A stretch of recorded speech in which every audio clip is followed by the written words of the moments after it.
Okay, so we're trying again to understand the Torah's initial presentation of the Shalosh Regalim, which is in Mishpatim and Sisa. Okay, so what we did last time is we read all of them, we noted the comparisons, similarities and differences, and then we listed the mitzvahs to try to see if we could see any patterns. So we're not going to review everything. We're just going to reread the psukim just to familiarize ourselves with them. This is a different packet. I just rearranged things, but the psukim are still there. Yeah. I think I did the right thing. Okay, yeah. Okay, good. Okay, so let's just reread the psukim here, and I'm gonna do what I did last time: is read the English for the psukim that are not relevant, and then the Hebrew for the ones that are. Okay, so in Mishpatim, in part of the list of mitzvahs, no bribe shall you take, for a bribe blinds the sighted and perverts the words of the innocent. No sojourner shall you oppress, no ger, for you know the ger's heart, since you were gerim in the land of Mitzrayim. In 6 years shall you sow your land and gather its produce, but in the 7th year you shall let it go and lie fallow, and your people's indigent may eat of it, and what is left, the beasts of the field will eat. Thus shall you do for your vineyard and your olive grove. 6 days shall you do your deeds, and on the 7th day you shall cease, so that your ox and your donkey may rest. And the son of your maidservant and sojourner may catch their breath. And in all that I have said to you, you shall watch yourselves. In the name of other gods you shall not invoke, nor shall it be heard in your mouth. Then we transition. Shalosh Regalim tachol gli bashana, eschal matos tishmor, shivas yamim yitoch matos kasher tzivisichel lemoed chodesh aviv, ki bo yatasam mitzrayim, v'lo yira'u v'nai rekam. So the mitzvos there are Shalosh Regalim, which is really the three chagigas, presumably, or Yodad is referring to just the institution of the Shalosh Regalim. Okay, then Chag HaMatos, 7 days, Isser Chametz, then Lo Yira'u V'nai Rekam is the Olas Re'iyah, the Re'iyah that you bring when you go Aliyah Regal. Why is it mentioning just by Chag HaMatos? Not sure, because it mentions it later on also. Then Tezayin, V'chag HaKatzir Bikurim Masecha, the festival of the harvest, the first fruits of your action, of your deeds. Asher Tizra Basade, that's the Shavuos, and the Bikurim there are the not clear. But not clear whether that's referring to individual Bikurim or the Bikurim of the Minchas Bikurim, the Shtei Lachem. Okay, V'chag. Sounds like Asher Tizra B'Zedeh sounds like the individual, but whatever. And the festival harvest, the ingathering harvest at the end of the year when you gather in your deeds from the field. 3 times a year, all your males shall appear before the presence of the Lord Hashem. So that's the Re'iyah for all 3 regalim. That's the Isser to leave the Pesach over past its expiration time. Then Reshis Bikurim Maschal Tavi Beis Hashem Elkacha Bikurim. That's on Shavuos. And then Los Vash Al-Gadi B'Chal Levimo, that is the anomaly that we have to try to figure out. Okay. Then we've got Sisa, which is immediately after the Egel and the Yugim Minos Harachimim. So Hashem is now renewing the covenant, and he says, look, I'm about to seal a covenant. For all your people I will do wonders that have not been created in all the earth and in all the nations. And all the people in whose midst you are shall see Hashem's doing, for fearsome is that which I do with you. Watch you, which I charge you today. Look, I am about to drive out before you the Amorite and the Canaanite and the Hittite and the Perizzite and the Chivite and the Jebusite. Watch yourselves, lest you seal a covenant with the inhabitants of the land against which you come, lest you become a snare in your midst. For their altars you shall shatter, and their pillars you shall smash, and their cultic poles, Asheros, you shall cut down. For you shall not bow to another God, for Hashem, his name is jealous, a jealous God is he. Lest you seal a covenant with the inhabitant of the land, and they whore after their gods and sacrifice to their gods, and he call you, and you eat of his sacrifice, and you take from his daughters for your sons, and his daughters whore after their gods, and you make your sons whore after their gods. No molten gods shall you make for yourselves. Then, transition, Eschal Matzos Tishmor, Shivas Yamim Tochel Matzos, Asher Tivisichel Moed Chodesh Aviv, Ki B'Chodesh Aviv Yatzasim Mitzrayim. So that's virtually the same. Kol Peter Rechem Li, V'chol Miknecha Tizachar Peter Shnor Vaseh. So that's the Peter Rechem in general, and then that's for livestock. And then Petra Chamor Tiftev Aseh, the special law with the donkey. V'im Lo Tiftev Arafto. Kol B'chor Benecha Tiftev, that's Pidyon Haben. V'lo Yira'u V'nai Rekam, that's Aliyah Regel. We don't know what it's doing here. Sheshis Yamim Tavot Uvayom Hashvi Tishbos, that's Shabbos. V'chorish V'katzir Tishbos. V'chag Shavuos Tasel Chad Bikurim Katzir Chitim. V'chag Ha'atzif T'kuvas Hashanah. Similar wording. Shalosh Pamim B'Shana Yireh Kol Zechorcha Es Pnei Adon Ad Hashem Elokei Yisrael. Similar wording. Then going back to talking about the Avodah Zarah. Ki Orish Goyim Mipanecha V'Yirchavti Es Gvulecha V'Lo Yachmod Ish Es Artzcha V'Aloscha Le'Ra'os Es Pnei Ad Hashem Elokacha Shalosh Pamim B'Shana. When I drive out the nations from before you and expand your boundaries, no man will desire your land, covet your land, when you go up to appear before the presence of Hashem your God 3 times a year. Lo sishchat al chametz dam zivchi, lo yalin laboker zavachach pasach. Similar to what it said before. Then Reishi Spikri ad maschat havi beis Hashem elokecha, lo sovash al gedi b'chal livimo. Okay, so the question is, what are we going to be trying to do here? Okay, and I think part of the difficulty in doing any sugya or doing any either sugya or doing any type of endeavor is knowing which questions to try to answer and which questions not to, and then knowing what to expect. Okay, so what what would you like to expect from this? Let's just do a wish list here. What would you like to get out of this study of the Torah Ksav here? What do you think we should get? Either way, you can answer either one.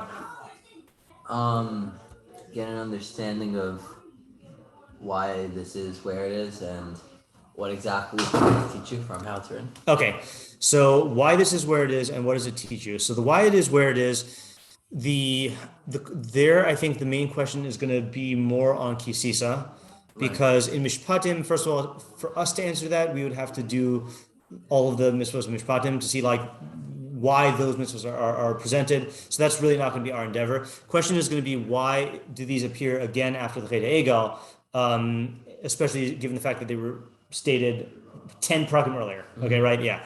And then in terms of what do we get out of it? So this is, I think, what I'd like to do in terms of addressing that question. So in our Tehillim Shir, we use Mortimer Adler's 4 questions adapted to Tehillim. So these are the 4 questions that you should ask about a nonfiction book when you read it in order to get a full understanding. So this is his wording. Okay, what is the book about as a whole? You must try to discover the leading theme of the book and how the author develops this theme in an orderly way by subdividing into its essential subordinate themes or topics. I don't like the word theme, because you could just say, you could give one word answers to that. Right.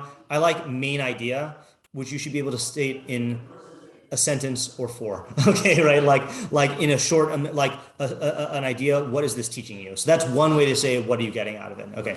2, what is being said in detail and how. You must try to discover the main ideas, assertions, and arguments that constitute the author's particular message. That's like dissecting it and understanding each part and how each part contributes to the whole.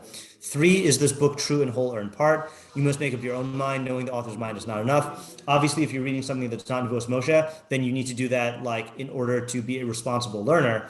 For Torah, you can assume that it's true. To the extent that you can verify it independently of Torah, then you should. Or let's say you're learning one of the Mefarshim, if you can, there's getting their ideas, what are they trying to say, and then assessing whether or not what they're saying is true. So that's how we would adapt it there. And then 4, this is the other way to say, what do we get out of it? What of it, or what, so what? Okay, why does the author think it's important to know about these things? Is it important for you to know about them? What else follows? What is further implied or suggested? So the way that we tend to address these in Tehillim, which I think should fit here, prioritize questions 1 and 4. What's the main idea? What is the essence of the Regalim as they are presented here? And it might not be one essence. It might be what are the Regalim about as presented here? For example, if you ask the average Jew, what is, what are the Regalim about? They'd say, well, Zman Cheresenu, Zman Matan Torasenu, Zman Simchasenu. You look here, that's not what you get at all, right? Except the reference to Yetzias Mitzrayim. So what version idea about the Regalim do we get? That's question number 1. Then question number 4, I think, should be our second priority. How does this impact our way of relating to the Regalim? And again, this is what I always am trying to look at each year when I address these questions. How is this going to change the way that I relate to the Regalim as opposed to last year? Then question 2 would be nice, is the detailed questions. The one detailed question I think we have to answer, just because it's so outlandish, is the Basar B'Chalav.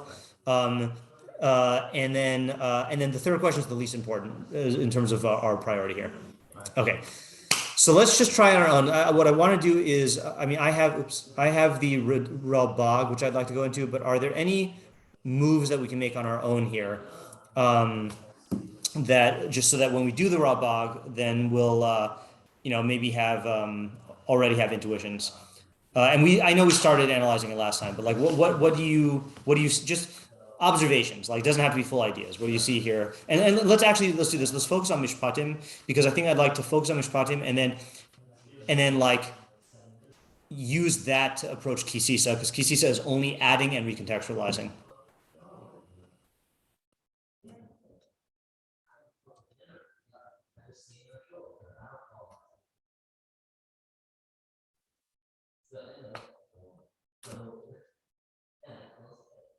It's definitely like within the context of like certain set times that we do specific things, like in a scheduled manner. Right. Okay, good. And how do you characterize those things?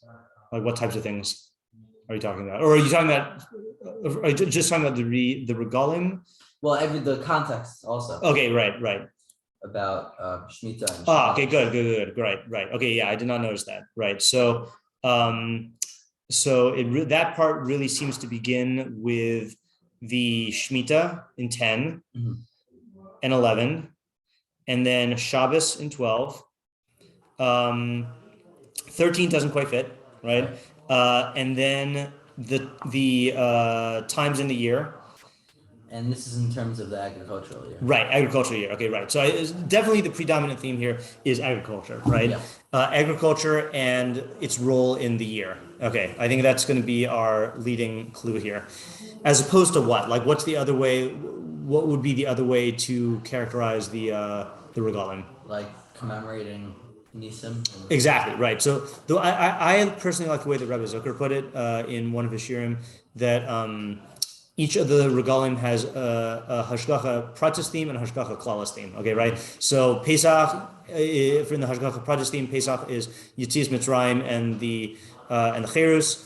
Shavuos is Matan Torah, and Sukkot is Basukas Hoshavti Bnei Israel, whatever kind of Sukkot you want to say that is. And then the hashgacha klalis themes are the beginning of the harvest, or the Chodesh Aviv, which is the ripening of the grain, the beginning of the harvest, which is Shavuos, and then the gathering in of the harvest, which is Sukkot. Right. So it's very interesting. Okay. See. Okay. If you were writing the Torah, if you were instructing Moshe about which way to present the Shalosh Regalim to Bnei Israel for the first time, does this way make sense to you, or does the other way make sense to you? And I think intuitions could go different ways here. I can really see both ways. Yeah. So let's make arguments for both ways. I think it's important to show the other way about the Nisim. This is like soon after it happened. Yeah. This is really like putting everything in perspective. Right. And like immediately after all these Nisim are happening, you're setting up a regular time to commemorate it. Yeah. Okay, I think that's a good argument, right? In terms of the theme that they are going to immediately understand and relate to is the Hashgacha Pratis themes, especially because of the, again, what we know about they haven't heard this yet, right? But what we know about it, Zman Khair is saying that they've already commemorated. In fact, they commemorated before it happened, right? On the night of Tesvav Nisan. They know that they're, by this point, they've gotten the Torah. So they know that that's going to be a wondrous thing that they commemorate. And then they also know about the a couple. They didn't know that it was going to be for 40 years, right? But from the time of Yetzias Mitzrayim until Matan Torah, then they had the Hashgacha. Right. So this is already familiar to them. So you would think that that would be the one that he would lead with. But there's also something really weird about this. When you put yourself in the shoes of the audience of Bnei Israel coming out of Mitzrayim, what would strike them as like weird about this paragraph or unrelatable? I know that's a vague question, but to appear before God. Okay, that is weird. That's gonna be weird no matter what, right? But in terms of the agriculture thing, what's gonna be weird about it with agriculture, given their experience?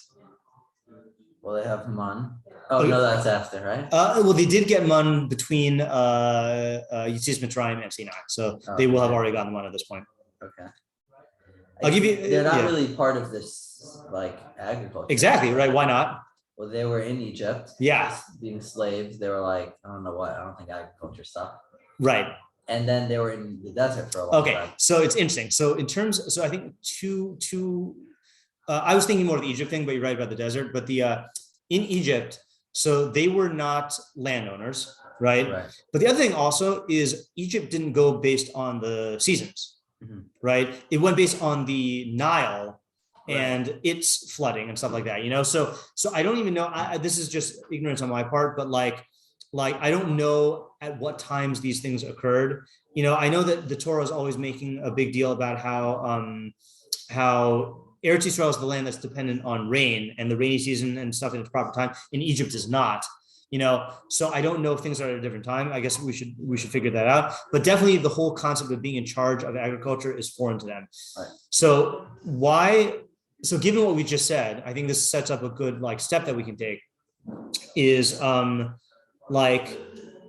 why might Hashem present the counterintuitive version of the Regalim to them as opposed to the one that already is in line with their experience? Or what, we can't say why, but what benefit might that accomplish or detriment might that avoid?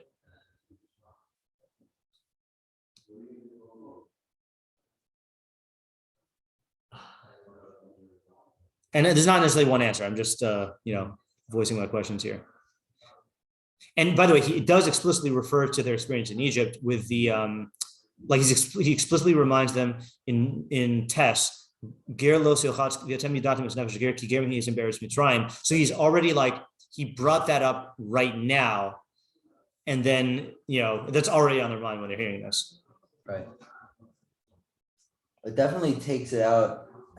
I don't know if this was something that they were thinking about or thought was a Havamina, but it takes the Torah out of a framework of it already happened and that's it. And everything now is going to be based upon Mitzrayim and everything, but there's more to it and that other idea. Right. Okay. That's good. So it's very forward looking as opposed to backward looking.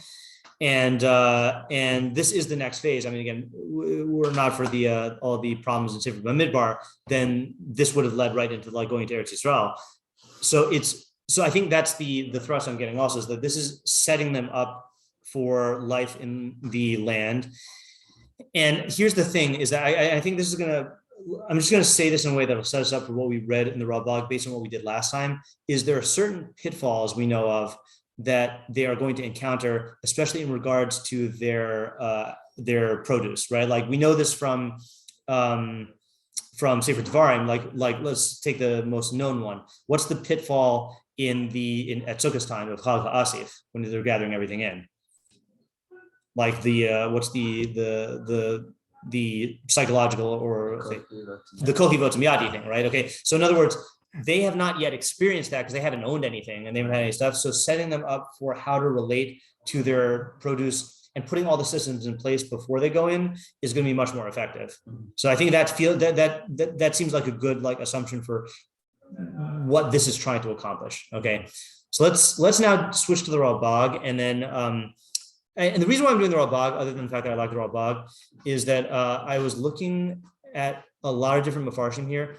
The Ralbag is the one that puts together the most comprehensive picture of the most mitzvos here. You got really good explanations for individual mitzvos here and there. Ralbag puts together a nice picture. Okay, so let's skip to Ralbag is on the, you see where it is? Yeah, okay. So what I did was I kind of cut out all of the he goes into a lot of halachic detail, which I figure we just don't have time for right now. So I selected just the stuff that is pertinent here. Okay, so, and we read a little bit of this last time. Okay, Vihine, actually, you know what? Hold on. Scratch that. I want to do what we did first last time. Skip to the last page. Yeah, the very, very last page. We did the Ibn Ezra. So I just want to reiterate Ibn Ezra because I think it's in line with the Ralbag, the top. Shalosh Pamim, so it's Li, Levadi Tihye Eved. You will be an Eved to me, to Hashem. Shetavot Shalosh Regalim B'Shana, that you will serve 3 times in the year. V'tavo lefanai ke'eved shiavi doron la'adonav. And you will come before me like an Eved who brings a tribute to his master. Al Kain, Kasuv Acharei Kain Ha'adon Hashem. That's why I characterize him as the master Hashem. V'chein v'lo yira ufnai rekam v'hizkir zeh babur ki yesh yamim yeduim holche elilim mahavlehem. So why does it say don't show up empty-handed? Because there were known days where the Ovdei Avodah Zarah went to their false gods. Al Kain Ksuv Tachol Gli Levadi. That's why it says celebrate for me alone.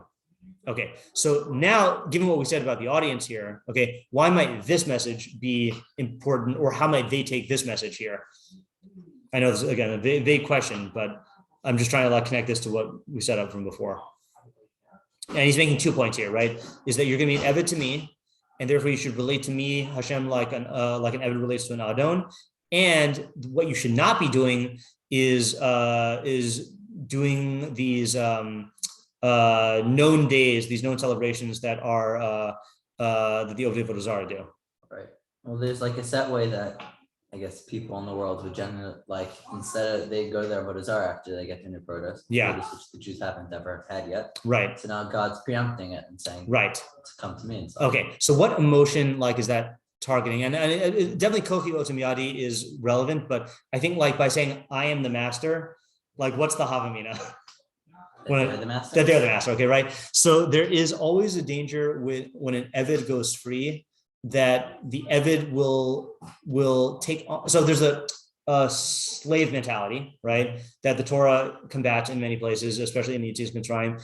But then the danger is that when the slave is freed, then they're going to take on the master mentality. Okay, I think I also heard from Rabbi Zucker that that's why Klal Yisrael had to go out b'chipazon in a state of like haste and fear and trembling, because the normal mentality of a slave that is freed, that they're going to then try to basically like take revenge on their masters and act like they are masters now, so Hashem had to like keep them in a state of subservience and submissiveness.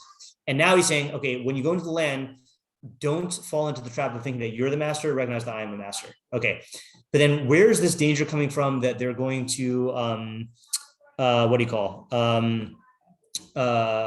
celebrate the holidays of the Ovdei Avodah Zarah?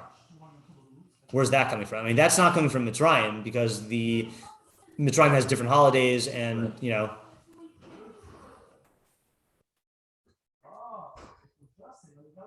maybe in Eretz Canaan. Right. So that's the Canaanim. Now, this is a thing that that you'll see the Torah say a lot, but that there's two dangers. They're coming from a danger and they're going into a danger. The danger they're coming from is corruptness of Mitzrayim, and the danger they're going into is corruptness of Canaan. And there are similarities and differences. Both are Ovdei Avodah Zarah, right? But they have different religions. Both of them had sexual perversions, but they have different ways of relating to them.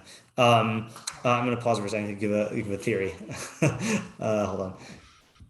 So then in the Torah, this is the challenge of getting Bnei Yisrael, it's almost like a heist movie, there's always the thing of breaking into the bank and getting the money and then escaping without being caught. Here, there's bringing them out of Mitzrayim and making sure that they don't fall back into Mitzrayim ways of thinking and worshiping. And then there's the bringing them into Eretz Canaan and making sure that they don't get taken over by those. So what's going to be happening here? So how would it go down? Let's just talk it out. We know what would lead them to view themselves as a master, because they just got freed, right? And they're going to be independent landowners in society with no one enslaving them. How would it go down if they went into Eretz Canaan? How would they start to celebrate these festivals? Well, they take on the Canaanite culture. Okay, right. So it's the assimilation into the pre-existing culture.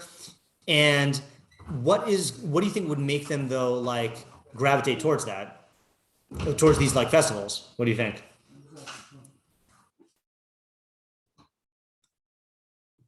I realize these are very vague questions, but I'm just trying to get the intuition flowing here. Well, it could be that they're so used to having someone to follow and someone to join up with. Yeah. Slaves, that they want to go back to that. Right. And instead of going to Torah, they would go to the Canaan. Okay, that's good. So one possibility is part of the slave mentality is not thinking for yourself and imitating the people around you. So that could just be the natural process, which they're going to be even more prone to because they're slaves. Another thing is that Avodah Zarah rituals have develop because they are psychologically appealing. So there's going to be a tremendous psychological appeal to these things, whether I don't know what these festivals were, but take sun worship, which is very common throughout many cultures. It's very easy to realize that the sun is the thing that makes things grow, and rain rituals and stuff like that. And then you see all these people around you doing it, and it awakens these fears and these insecurities, and you just, fall into that saying well, it can't hurt, or, so in other words, it's the question I'm trying to answer here is, if they had no exposure to it, then how's it going to influence them? Mitzrayim, I understand, because they were steeped in it.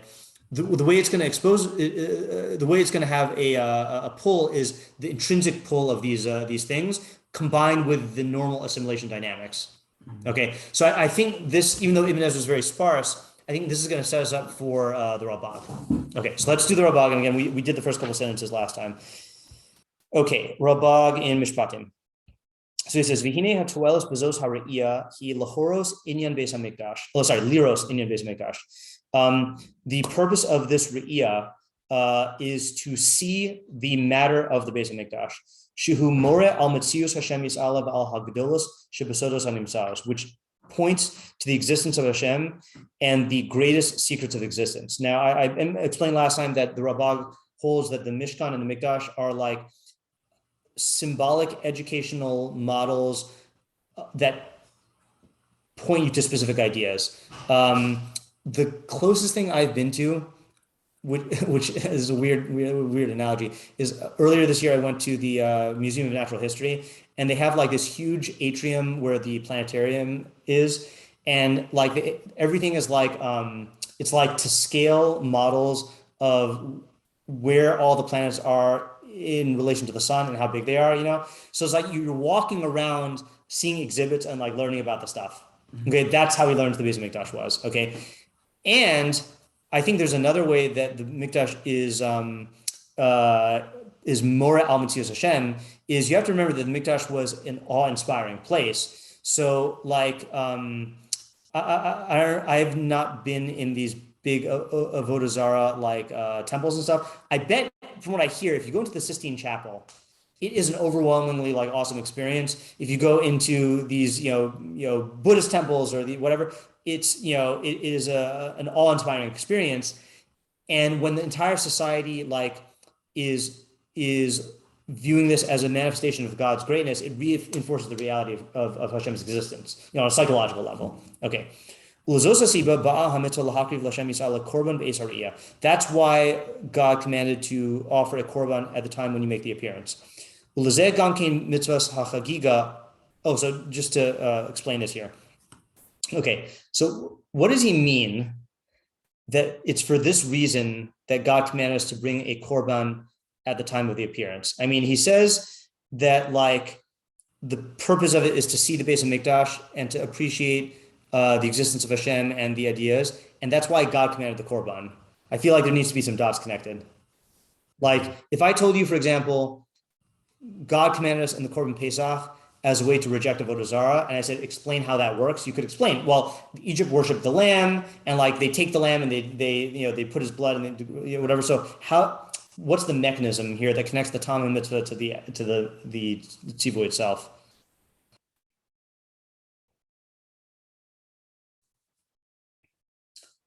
And the hint is it's simple, which it can be hard to see.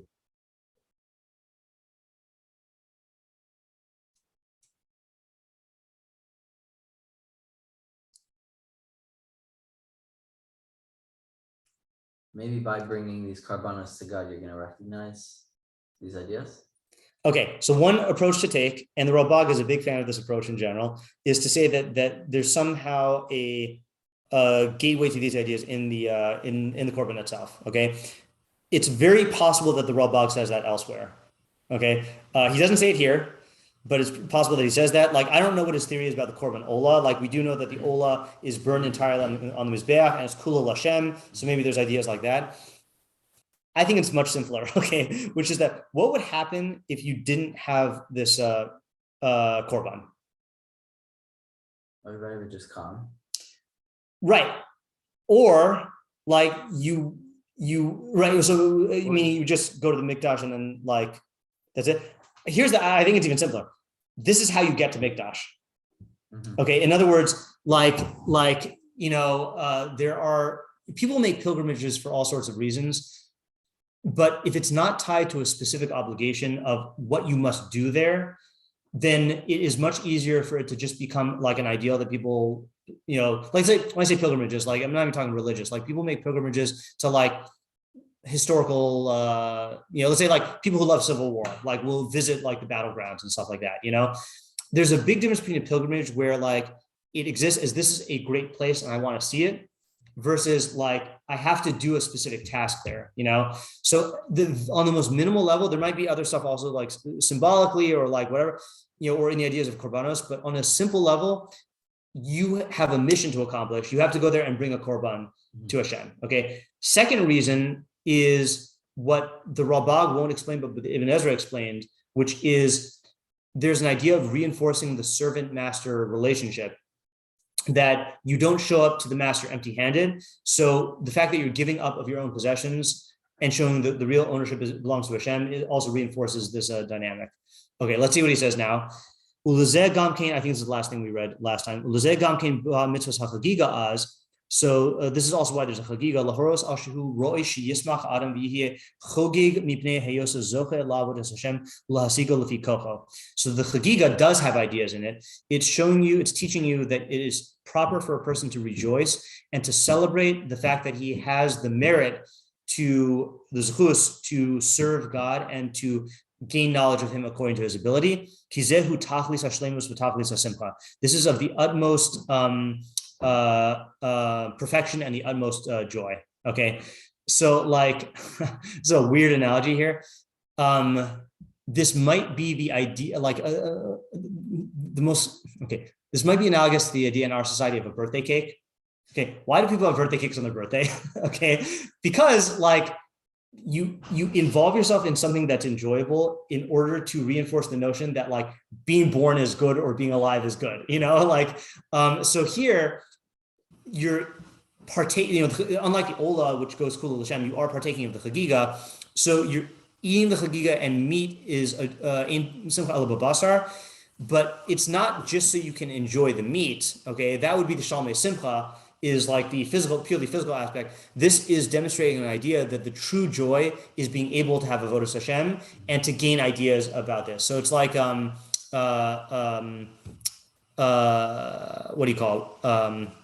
Conditioning in a way, not like animalistic conditioning, but like the Torah is pairing a visit to a museum of ideas with an enjoyable eating experience, so that you realize that the true enjoyment is like in the apprehension of the ideas. Similarly on Shabbos, of Oneg Shabbos, is that you are, I think the Radak quotes Sadigon, or maybe it's the Radak himself, says that that's the idea of Oneg Shabbos, is that you recognize that the true enjoyment is like the Chachma that you do on Shabbos. Okay, so then he says, a cool idea. V'hine amar hakasuv le'ra'os. So what does it mean to appear before God? Shumi binyan nifal, that it's passive. Okay, what does that mean? V'lo amar liros, and it doesn't say to see. Okay, so what do you think it might mean that you're appearing before God? I mean, obviously God sees everything. So what's the mashal of like being seen by God?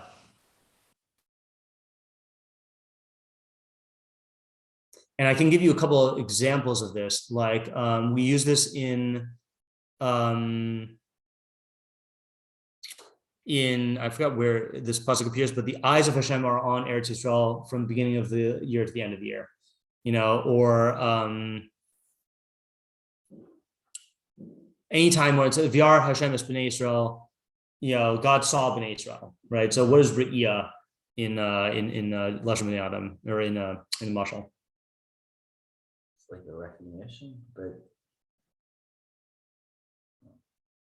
so you're right. And now I'll just ask you, what is the mashal of recognition? So we use the same mashal as God knew Abraham, right? So when we talk about God knowing someone, what does that mean?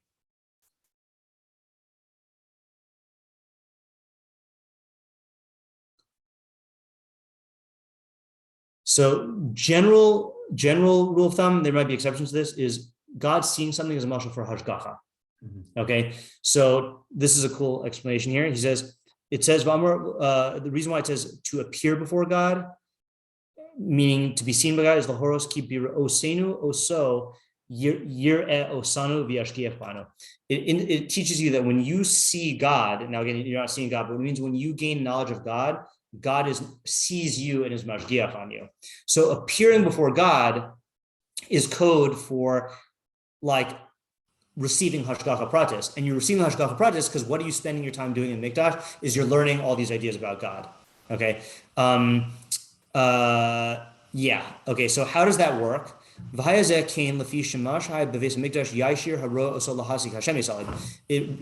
which is in the base of Mikdash guides a person to grasp ideas about Hashem. Okay. Now he explains a lot of halachos, but these last halachos are the ones where he really illustrates this. So there are a bunch of people who are pater from Alila Regal. So you're pater. First of all, it's only males who are obligated. Only males of a certain age. So old people are pater. If you have a physical disability, you're pater. If you are tameh, you're pater. And then now he's going to say two more paturim. Okay, so he says v'roi sheteda ki hacheresh she'eno shomea. So someone who is mute, cheresh she'eno shomea afal pishu medaber. So you're not mute. You're deaf in the sense that you can't hear, even though you can speak. So you're not a deaf mute, but you are someone who just can't hear. O ha'ilem shu shomea, or if you are mute and you can hear, okay, so you're missing either one of the senses, peturi mehariyah, you're pater. Why? Ki ha'to'elas ha'mechuvan b'riyah, because the intended purpose of the re'iyah, lo yishlam ki'im l'mi she'yishma v'yidaber, can only be completed in someone who is able to listen and speak. Why? Ki az yitachin lo she'yishal l'chachamim asher etzlo al ma hora kol inyan v'inyan b'beis mikdash. Because then you can ask the chachamim who are there what's the idea behind that? What's the idea behind that? What's the idea behind? So he really means that like it's getting you to go there so that you can engage chachamim in discussion. And by the way, who are the chachamim that you're going to be engaging in discussion? Kohanim and Levian, right? Okay, yeah. So like the full-time teachers. Ukvar hispar zemimash amra b'parshas Hakel. So he brings a proof from Hakel. V'vo kol Yisrael le'ra'os es pnei Hashem elokacha. When all of Israel comes to appear before the presence of Hashem your God, it says, in order that you hear and in order that you learn. Liros. It says that anyone who comes to see, it's proper that they hear and learn. And complete learning is only possible for someone who speaks. So that he can ask about what he's in doubt about. Now, I know you're not thinking this, but I'm just going to say this in case anyone is thinking this. This is not ableist, okay? It's not saying that you can't go if you're deaf. It's saying that the Torah only requires you to go if you have your hearing and your sight and your speaking, because it would be to the contrary. It would be unfair if the Torah said, like, if the Torah held you to the same standards that you, a completely able-bodied person, have to come and engage in full learning, and the guy who is deaf also has to come and engage in learning. Like, that's not fair. So he's pater from it, but like he can certainly go. Right. Yeah. Okay. And then he gives one more example of this. Unless, oh, maybe I missed it. Okay, no, I think that was it. Okay, fine. Yeah, that is it. Okay, fine. So what is pasuk Yotes? Yotes is the in Mishpatim. Is this the wrong thing? Did I copy and paste this in the wrong area? Let's see. Oh no, this is Basar B'chalav. Okay, yeah. So let's just go back for 1 second here. So what the Ralbag is highlighting, I mean, he doesn't talk about, I mean, he talks about the halachos of the agricultural stuff, but it sounds like the main overarching framework here is to learn about Hashem. So can we just like theorize here? Why would it be critical to make Aliyah L'Regel to learn about Hashem at these harvest times? Right? Because that's the pairing here and it's interesting because it actually does bracket it. Okay, I don't know if this is, you never know when you're looking for patterns if you're imagining things, but you see here, it says like this. No, I'm imagining things. Hold on. Am I really? I was thinking that it starts off with the chagiga, and then it introduces the chagim, like the actual particular chagim, and then ends off with the re'iyah, but that's just, yeah. Okay, whatever. Either way, even if you don't have what I'm trying to do here, yeah, why would it be critical to demand Klal Yisrael go to the Beis Mikdash to engage in learning about Hashem in conjunction with the agricultural festivals? Well, they're going to gain a recognition of God. Right. And you need knowledge for that. They're going to get, okay, so you need knowledge. What does that have to do with agricultural stuff? Well, the whole idea of going is to recognize God when they're bringing in their agriculture, like we were saying. Okay, right. And just part of recognizing God is having knowledge of God. Okay, right. So it is, so in other words, like this, that with the agricultural stuff, and I think actually the Ralbag did say this, I think I just cut it out of the source sheet. Just give me 1 second. Let me see if I can find an example of it. Ralbag, Parsha, and let's make it a little bit bigger. I think maybe when you talk about the Bikurim, yeah, or does he just explain the halachos?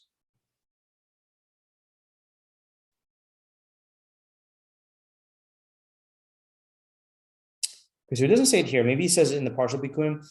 But the idea is to recognize that all of your so this is to, like we said, to combat the kokiva and samyadi, right? And to recognize that this is not coming from you; it's coming from Hashem. But saying that it comes from Hashem is not going to be complete unless you are dalif nemiyata omed, and you learn about Hashem and His relationship to nature and hashgacha. So you need to basically take the lesson plan. So in other words, the impetus for the lesson plan is remedial education. You need to counteract the tendency to take credit for all this stuff, but then you bring that to completion by going and taking a full course on it, so to speak, and also the other thing that this is going to do, practically speaking, is this is going to seize you at the times when your emotions are most excited about and awakened by these agricultural successes.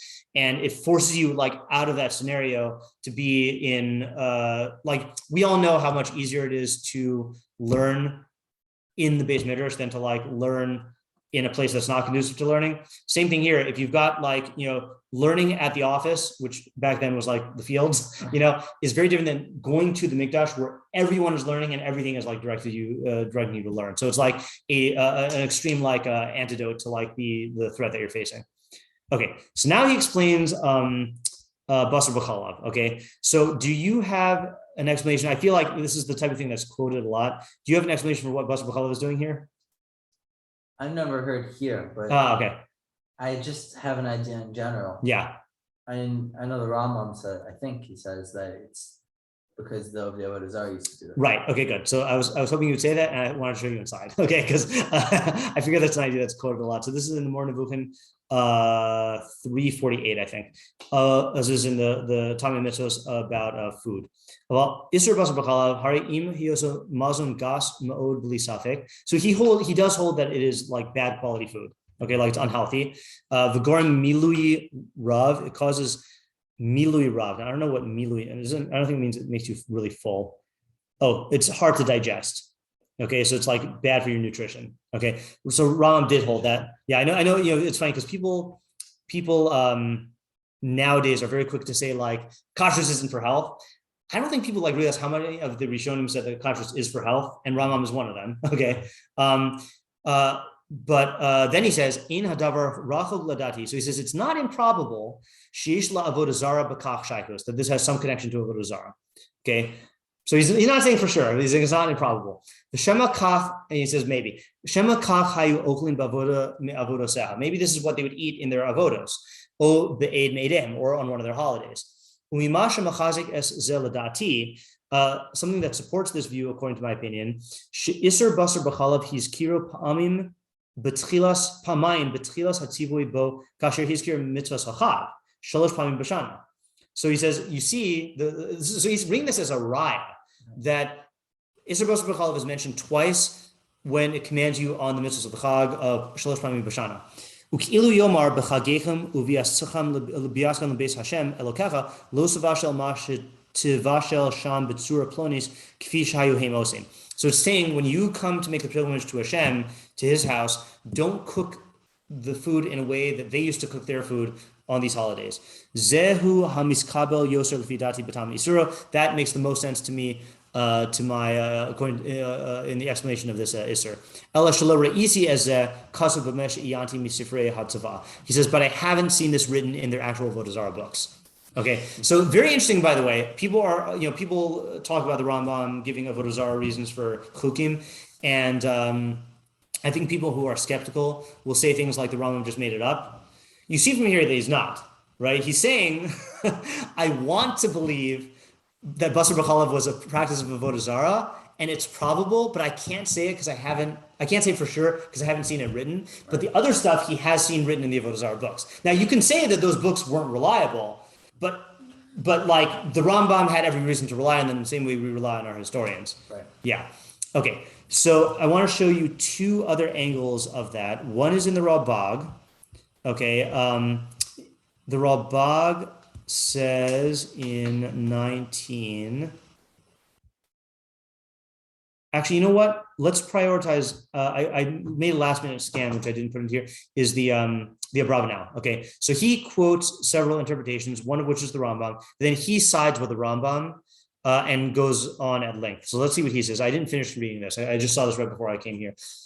Hayoser nira bezeh hu. So what seems to be more correct to me is as follows: Shahaya mimase ovdei avodah zara bisman kibutzeim lasos kain. That the ovdei avodah zara would do this when they gathered. Rotzalomar levashel hagadim b'chalev bisman asifas hatavuos. Okay, so davka to cook milk and meat at a time when they gathered produce. Okay, is he going to cite a book? We'll see. L'chashram shebezeh yisritzu lelohehem v'iskarvun elav v'yishlach bracha b'masei yedem. So that in their belief that this would appease their gods and bring them close to their gods, and that the gods would bless their handiwork. Okay, so let's put it this way. It definitely makes sense that they had agricultural festivals. And it definitely makes sense that they would do rituals that would bless their harvest if they're about to harvest. And if this is mentioned in that context, it would stand to reason that this is one of those rituals. Okay. I think that's the argument he's making. As it says, they shall not slaughter any more sacrifices to the Seirim. You know who the Seirim were?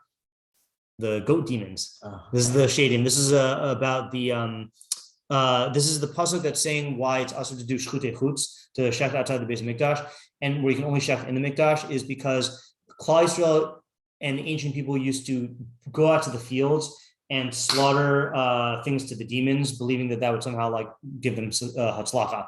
And Hashem is saying by prohibiting all those things and making it go to Mikdash, it's going to like eliminate that practice.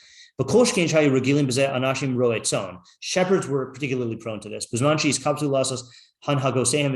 they would gather to do their practices and their rituals. This also makes sense. What would shepherds eat? Baby animals cooked in milk, because that's what they got, right? Yeah. V'chol mine tavshil basar v'chalav, and all these other types of basar v'chalav. Okay. Od hayom hazeh. He brings a proof. Let's put note 39. 39. Oh, okay. Ad hayom hazeh. So either od hayom hazeh, probably ad hayom hazeh does make more sense. Until this day, zed darcham kesalamo. They still are involved in this foolishness. The Malchios Sfarad in Spain. She's kaptu kol haroim shtei pa'amim b'shana. So all the shepherds gather twice a year, to make laws for all of the shepherds and stuff. Okay, the council of shepherds.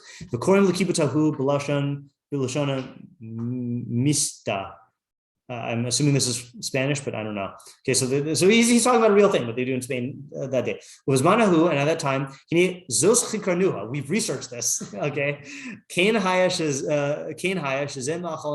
they would eat milk and meat. Okay, it was going on even at that time in the 1400s. the meat of goats was their favorite one, the best one for this type of cooked dish. I inquired, I investigated, and I found that I knew the truth.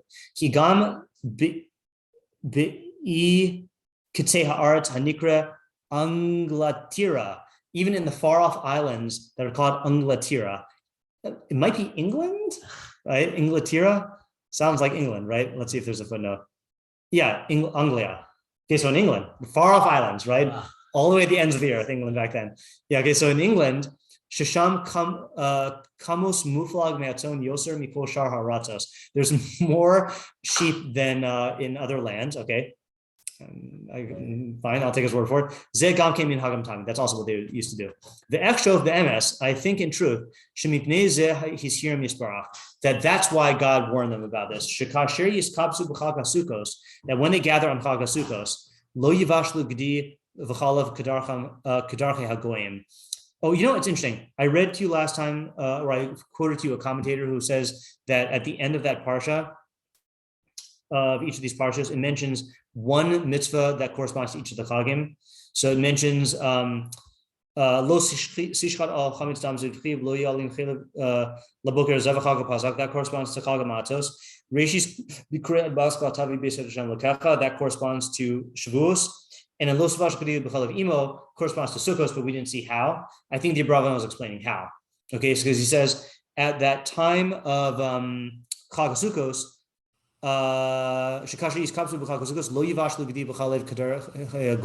you should not cook milk and meat like these goyim did, in order to distance them utterly from avodah zarah.